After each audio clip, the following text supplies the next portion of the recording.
oras. Gihatod kaninyo sa EXL Magkabuhay. Buhay at makulay ang buhay sa EXL Magkabuhay. Usa ka Evangeline Cañete ang makapamatuod nga siya na ulian ug ang iyang bana nga si Amado miubusad ang blood sugar count. So kadjud pag-apply sa kumbana sir or ako sa iya ha, nakuan yun nga nagyud say ka usaban Taas di ang sugar sa mga asawa sa 11.7. Kagon?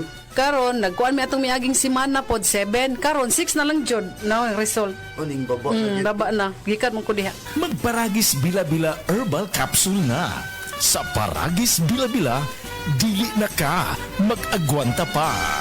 Hi! Ako si Ferlie Abangan, usa ka training officer, entrepreneur o photographer. At my young age, I already face a lot of challenges tungod sa multiple career that I'm in. It's good nga na ako'y MX3 capsule rich in alpha, beta, and gamma nutrients that helps me sustain my day together with exercise and right food. Maong sa MX3, I can multitask and inspire to do more every day. MX3, dili ko believe! Mahalagang paalala, ang MX3 capsule ay hindi gamot at hindi dapat gamiting panggamot sa anumang uri ng sakit. MX3, tunay, natural at original. Hi, I'm Dr. Michael Smith, a medical doctor and senior health scientist of Life Extension Foundation USA. I recommend Life Extension Vitamin D3 for everybody. This is the most practical and wise way to protect our health from diseases like cancer, heart disease, diabetes, and a lot of other health conditions.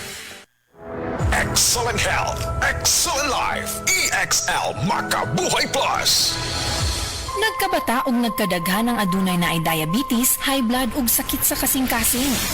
Kamakabuhay, pahinumdum gikan kay atean. Ayaw intaw nulata nga maigupod ka sa tabang sa insaktong diet, ehersisyo ug pag-inom sa EXL Makabuhay Plus Dietary Capsule, siguradong optimum health makabuo. Ginama kini sa mga natural na sangkap nga siguradong masaligan ug epektibo. Kamakabuhay, damhang mas maayong kaugmaon kauban ng EXL Makabuhay Plus Dietary Capsule maski unsa pa kalisod ang hagit sa kinabuhi. Laban lang, go for health, go for life with EXL. Usa ka pahinumdum gikan kay atean. May buhay sa makabuhay!